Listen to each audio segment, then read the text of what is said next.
Shabbat Shalom. I'm Rabbi Robert Barr, and you are? Ofer, Sabath, Beit, Halachmi. Well, welcome, Rabbi as well. So I am. I'm really delighted here, Ofer, that we're able to share the Shabbat service.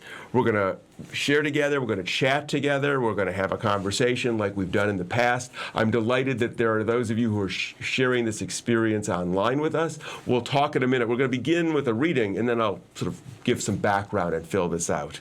Let the Sabbath be a time for believing in what could be and seeing with new eyes. In this serious world, let us take ourselves less seriously. In these harsh times, let us listen for a soothing word. While the world around us unfolds in an instant, let us judge each other a little more slowly.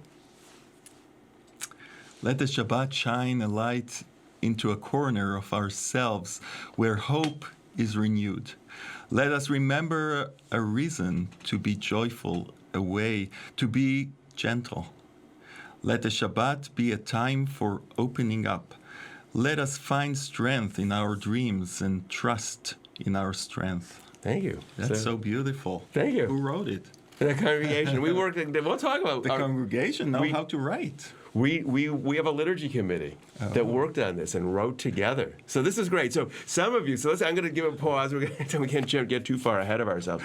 So you may have, if you were with us before, you know that ourjewishcommunity.org writes our own liturgy. So this is a big part of what we're about. We write our own liturgy here at ourjewishcommunity.org and Congregation Beth Adam, which is where our Jewish community is housed. We decided that we did something unique and we wanted to share with others who were looking for a different Jewish experience, which we were talking about before. And we recognize that technology allows us to interact with each other.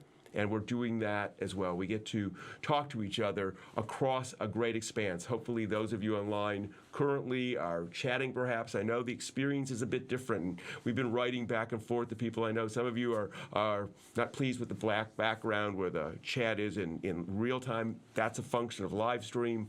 You only have to log in once, and you don't have to log in at all just to watch this service. What's nice about it is some people watch this in the archives. So people in Israel who might want to watch you later, but they can be part of the conversation because the chat now exists. You can make comments and they're there for a very, very long time. So the style has changed a bit, but the experience of being together, recognizing that we span the globe, that we create community is a wonderful thing, and I'm so delighted that we can participate together. So we're going to continue with our candle lighting, and then we're going to have our conversation. You have the matches. Yes. Oh, I was also going to say before I forgot, that some of you who've joined us before that the last name, you have an unusual last name. Sabath Beit Halachmi. That your wife, who's also a rabbi, joined us a couple of weeks ago. So if you thought you were having deja vu, you're not. You're actually hearing the same two rabbis who are married to one another. That's it. We're not the first couple, but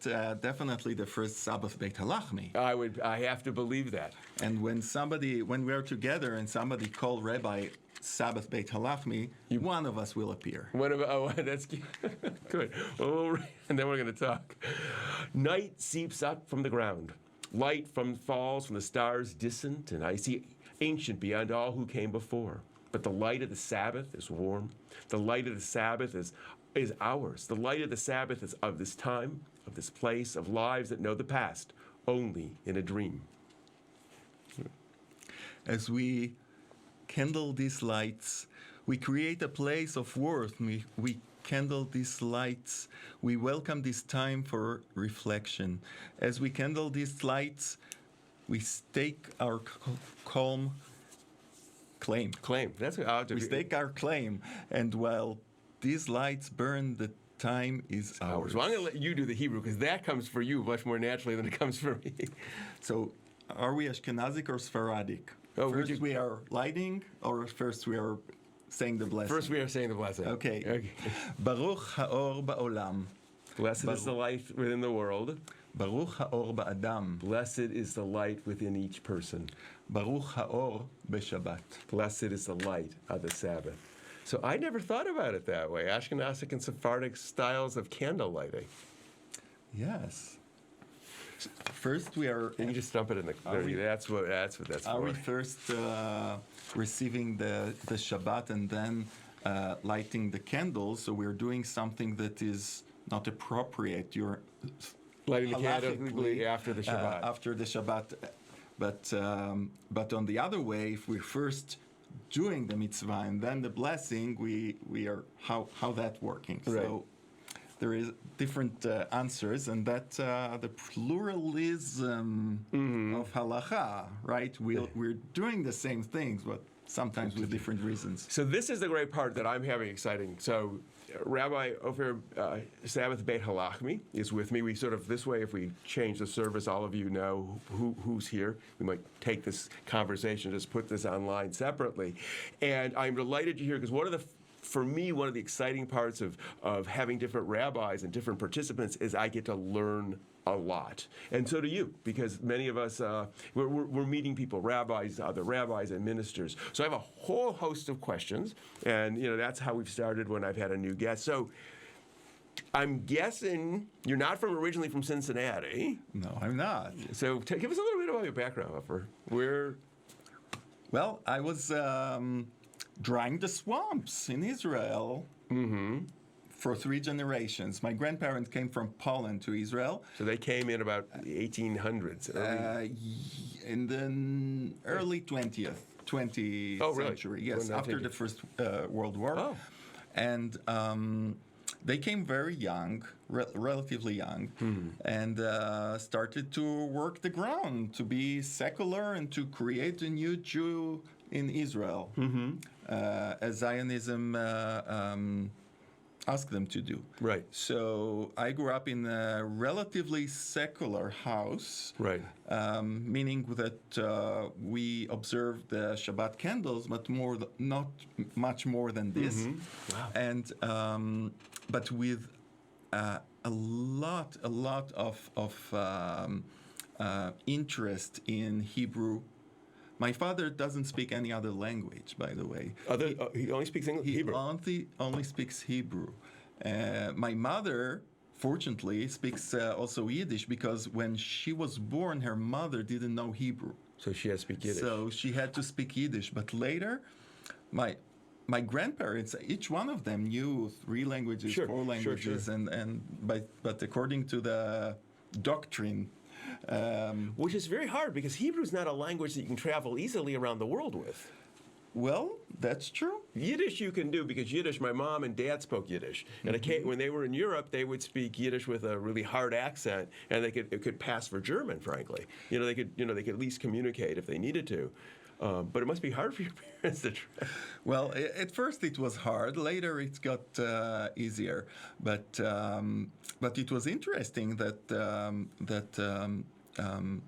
my parents were so devoted to the Hebrew that every word that we said incorrectly, my mother immediately corrected us. Or even when we asked, what does it mean, this word? She never answered us. She always went and opened the dictionary and showed us the meaning of the word. So relatively, I have good Hebrew, and I'm still, fighting with my English. So, but your English is good. Did you learn English as a kid at all? Did you in school? Did that? I think we started in 5th grade or 6th grade. Oh, wow, it's late already. Yeah, because some places are doing it earlier now. Right. Like in Korea, I think they're doing it very early now. When it was difficult for my daughter to start to speak and write and study in English here 2 years ago, right. I told her this story that my English teacher in school.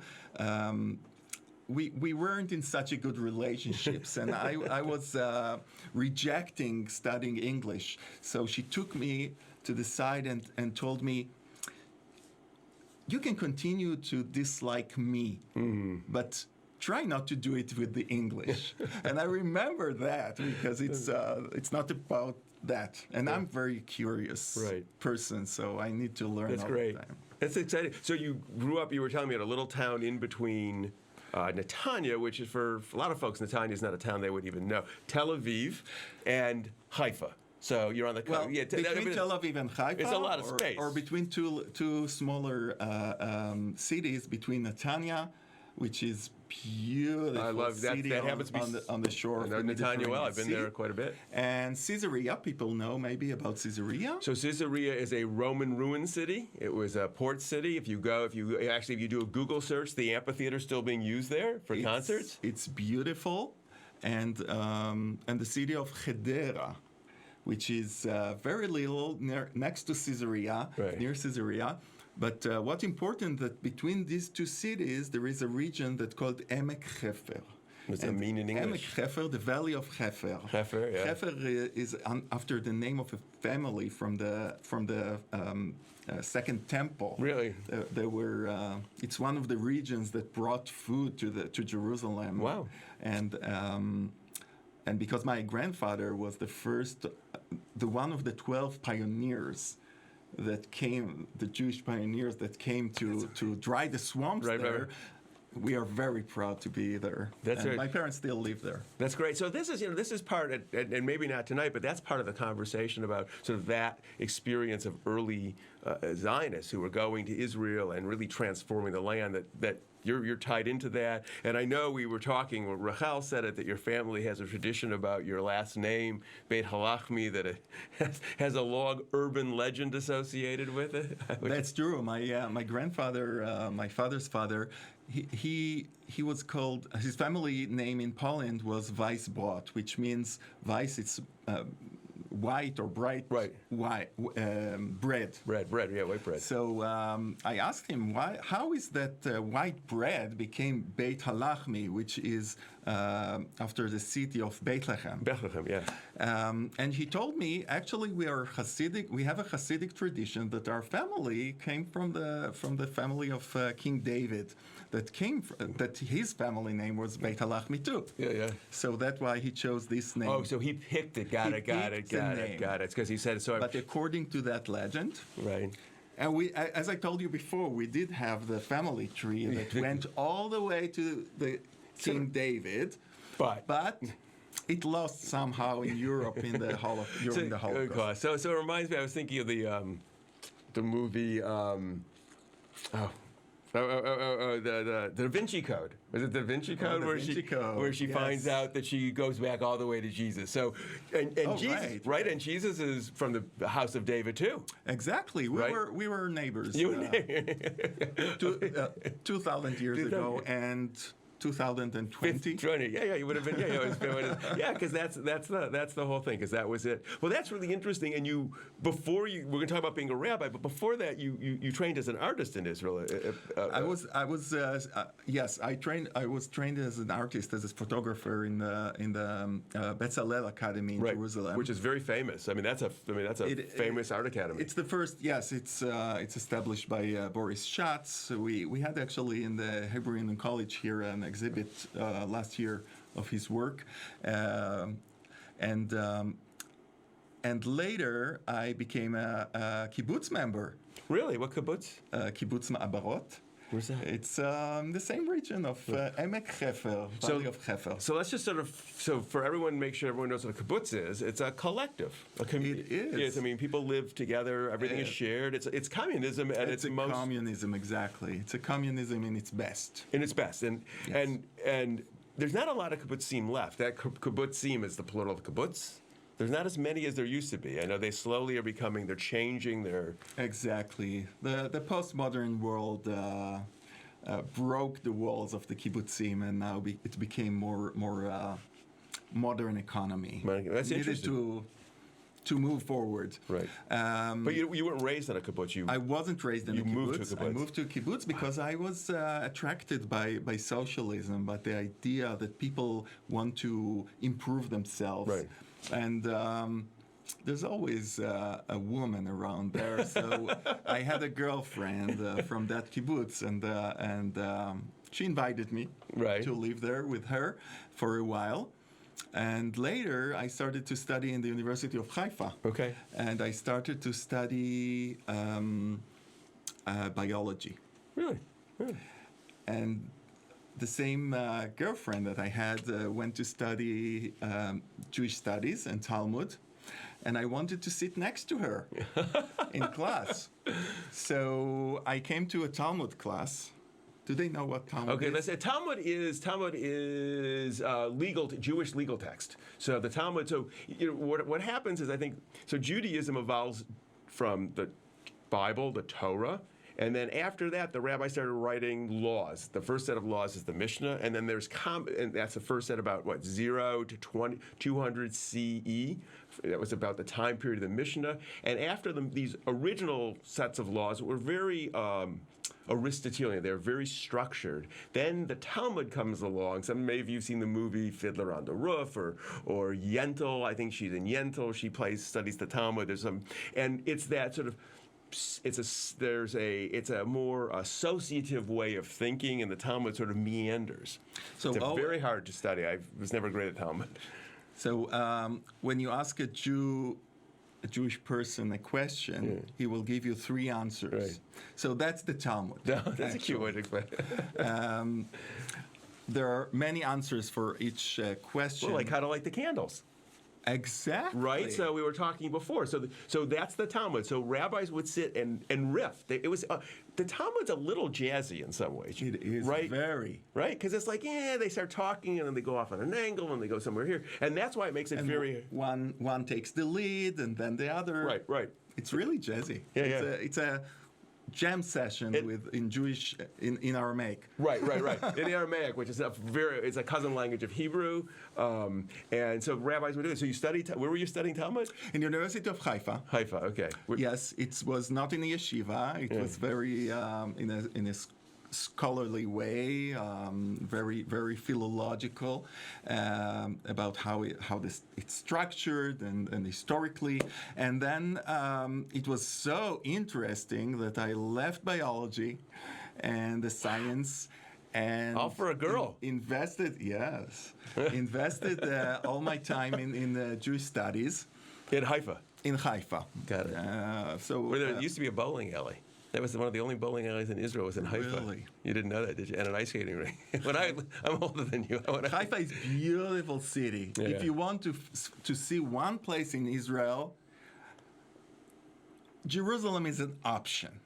But Haifa is not Really? an option. Yes. That's interesting. It's so beautiful. It's and it's have this, maybe because I was raised on the shore of the Mediterranean Sea, so the dry weather of Jerusalem is less appealing to me. It's interesting. I think a lot of us who don't know a lot about Israel, we know sort of Jerusalem. Right. We don't know the north so well. So let's go back. So you study Talmud, and after you study Talmud, So, to make the long story short, I was working in the University of Haifa as a Talmud teacher, and then and started to work on my PhD. And at the same time, I felt that it's not enough to read the Talmud as a dry material, historical material, or philological way of analyzing it.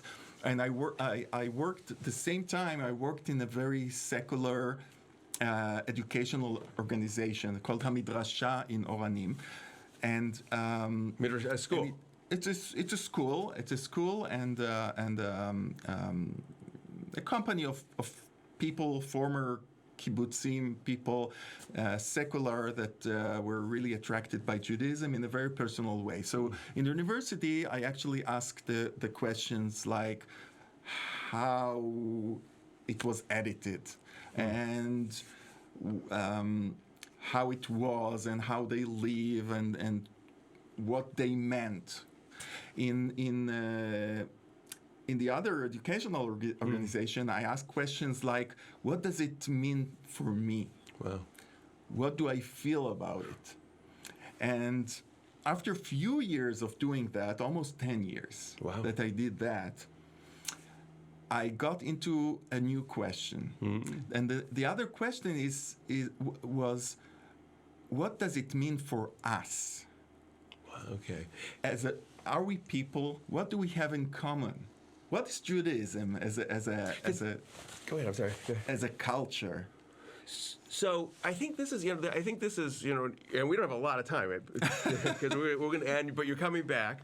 We have the whole Shabbat. We have yeah, but we only have 30 minutes online. Because I think that's an interest. Because I think for a lot of us, for Americans, because not everybody who watches America, we have people in South America, we have people all around the world, and there's Israelis who participate. But I think for a lot of us in the West, we don't understand Israelis when they're growing up. They grow up mostly secular. Jewish identity is not as clear as we would think it might be. It's not like every Israeli thinks of themselves as fully Jewish. Sometimes some of them say they're Israeli. They don't really study. You were saying you didn't do a lot with the holidays. As an American, we grow up as American, and you're Jewish. So you got to explore Judaism a lot more. With many differences, I want to compare something. Okay. I hope it will not be too much, but, Okay. but let's say that I was born a boy. Mm-hmm. And all my life, I act as a boy, and everybody react to me as a boy, and I was a male, and I got married, and everything was fine, and I lived all my life like that. Mm-hmm. This is one option, and this is what I say. Many of the Israelis are like that, both secular and Orthodox, observant.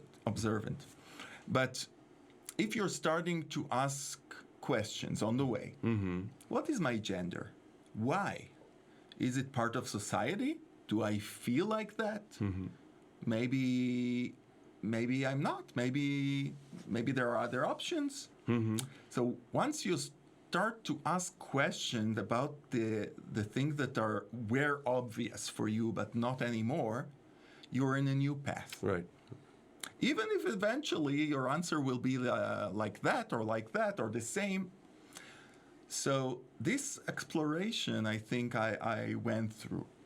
And some Israelis, what we call, these days you may hear on the news and sometimes or on the Jewish papers about the renewal movement of Israeli Judaism. Right, and this is, so for the folks who know renewal in America, it's not the same. It's different. There are two different. There's an American renewal and there's Israeli renewal. Exactly. It's totally different. A Jewish renewal in Israel means that are Jews that asking themselves, what Judaism is for me and why, and for us as a whole, and not just because this, I'm speaking Hebrew because this is my mother tongue. Right. It's not a Jewish language. It's not Lashon Kodesh. Which means holy language. It's not a holy language. The land is our motherland. It's not a holy. Maybe it is. So once you're starting to ask, right, what does it mean for you and what does it mean for us? It's a new way of thinking about that, and this is a small portion of Israelis do that path. Because it's different than Zionism, which was a whole sense of peoplehood. Certainly, the early secular Zionists, they saw being the Jewish people as a people, and the way to be normalized was to have a land. Right, because which was different than a religious identity, and I think this really does sort of capture one of the great Jewish questions, is that we really are an anomaly. We're both a people, and within the peoplehood of Jews, we have different ways to be religiously Jewish, and some Israelis are beginning to explore that because that's an option now. Exactly, Wow. And I must say that the Zionist pioneers, had a benefit. Mm-hmm. They wanted to be absolutely the opposite of their parents. A lot of people do, right? So this is a privilege to come to a new country and to create a new state with a new concept, with new ideology. And we're still working on that. Cool. Well, we're gonna draw this to a close. I am so excited because what I've been doing is I keep on writing questions when I get to talk with people who I'm meeting. Really, we've met before, but really at services. So you're coming back. I can't remember what date, but we're going to talk about what is it like to be a rabbi in Israel, pluralism in Israel, because Israel has this tension between those who are observant Orthodox or ultra-Orthodox. And maybe why Mordechai Kaplan is connected to all this. Oh, kids, well, we're definitely going to do Mordechai Kaplan. He made it into my Yom Kippur sermon. So if you haven't watched my Yom Kippur sermon, I talked about heretics and how heresy in one age becomes normative thinking in the next. And Kaplan was certainly one of those. So we have so much to talk about. So I'm delighted you're here, but we're going to pull this moment to a close and look forward to continuing the conversation that we've begun. We're going to talk about identity. We're going to talk about all these things, and Kaplan and liturgy, both in Hebrew and in English, and when do we say certain kinds of words and how do we use them. This is a book Ofer wrote. It's in Hebrew. We'll find the translation. El Halev. It means to the... El Halev? Yeah. You can read everything in three ways, you know. Right, it's the God of the heart or towards the heart. I was going to ask which way. I was going to go towards the heart is how I read it. So we're going to talk about translations. We're going to do all these things because this is the dynamism of what we're trying to do here is really sort of bring out all these different aspects of Judaism and recognize that there isn't one way to be Jewish, and then one can be authentically Jewish in multiple kinds of ways. And the words we speak should be reflective of who we are and what we value, and bringing into Judaism the best of thinking. That's what I think our ancestors did. They were really, at one time, on the cutting edge. And oftentimes, Judaism seems to have gotten a bit stagnant. So we're bringing it back into the cutting edge. We're going to continue with our challah reading. I will do this. And you get to do the Hebrew of it, because I loved how you read it. I love Israelis when they read Hebrew, because the sounds of Hebrew is so much more rich and textured when somebody actually knows how to do it. I struggled when I was. You were talking about don't be mad at your teacher. I remember my Hebrew teacher, Mrs. Punt, who still remembers me. I was a terrible student. so if you have, I'm sure you were a brilliant student. Oh, I was brilliant. Abba Ba, which means father comes. Ima Ba'a, mother comes. I still remember that from when I was in second grade. But we're going to do the challah reading now. If you have some bread, join with me. From the earth, a seed harbored in darkness, from heat and cold and wet and dry to wind and air and rain. Golden ground, flour from wheat, with water and yeast, active and alive. Always something saved. From the earth, sweetness and salt. From nature tamed, oil and eggs, mixed and rest and darkness and warmth, kneaded smooth, made right by touch. Hands that shape, mouths that want. From the earth, our challah, our warmth. Baruch amal kapenu. Blessed is the work of our hands. Baruch chazon ha'adam. Blessed is the vision of our minds. Baruch lechem haaretz. Blessed is the bread of the earth. And then if you have some wine or juice, we lift the cup together as a tribute to our past, as a blessing for our future. May the allure of its untold flavors beckon us forever to keep uncovering new branches, new roots that hold us together. Tonight, as we welcome the Sabbath, may we find time to spend in our own quiet company and listen to the calling of our hearts. Bruchim hachayim ba'olam. Blessed is the life within the world. Bruchim hachayim ba'adam. And so we say, L'chaim, the life. Blessed is the life within each of us. L'chaim. Ooh, it's sweet. It's juice. Ooh, it's too sweet. I put juice in, so I can drive when we drive home later. Next time I'll bring scotch. Scotch. We're going to do. We're doing a scotch tasting. It's a very rabbinic thing. Is scotch. So I'm really delighted you're here. So let me just make a few announcements. Next week is the beginning of the month. It'll be November 6th, I believe. We will do a memorial, so send in your memorial names to Rabbi at ourjewishcommunity.org, or you can post them on our Facebook page. We will put a post up probably Wednesday of next week, so you can send in memorials so we can have those. Fran Gaffert will be with us. Fran Gaffert is the Director of Vital Services at Jewish Family Service of Cincinnati, and she's going to talk about a project that we collaborated on and a speaker that we collaborated on, and we'll have more information next week with Fran. If you've not gone to our Cincinnati OJC page, Cincinnati OJC. Go there and you can watch the Steen Metz interview and presentation. Steen Metz, he spoke here about a month ago. Steen is a Danish Jew who his mother and father were captured and they were sent to Terezin. And they spent 18 months in Terezin. His father died there of starvation. He and his mother were saved and went back home. And it was very interesting because he was a child, and he talks about that he didn't know really what was happening. His mother really protected him. And he learned about his life. He wasn't particularly Jewish before or after the Holocaust, and he really explains it. It's a fascinating interview, and for lots of us, we've not talked to survivors who were so young when they were going through it, nor those whose religious identity was was really very secular. So take a look at the Steinmetz interview. Very interesting. You go to that at Cincinnati OJC. And as I mentioned a couple of times, go to our Zazzle page and you can see our Hanukkah Christmas cards. If you're looking for cards to send out, there's some just simply exclusively Hanukkah, but there are these blended cards as well. We know lots of interfaith families, a way of showing a respect for that diversity. We have a lot going on. Check out our Facebook page. Check out our website, ourjewishcommunity.org. Delighted you're here. We're going to close with our closing words. May we know blessings those who are near. May we know blessings those who are far. May the Sabbath bring its goodness to everyone soon, whoever they are. Shabbat Shalom. Shabbat Shalom.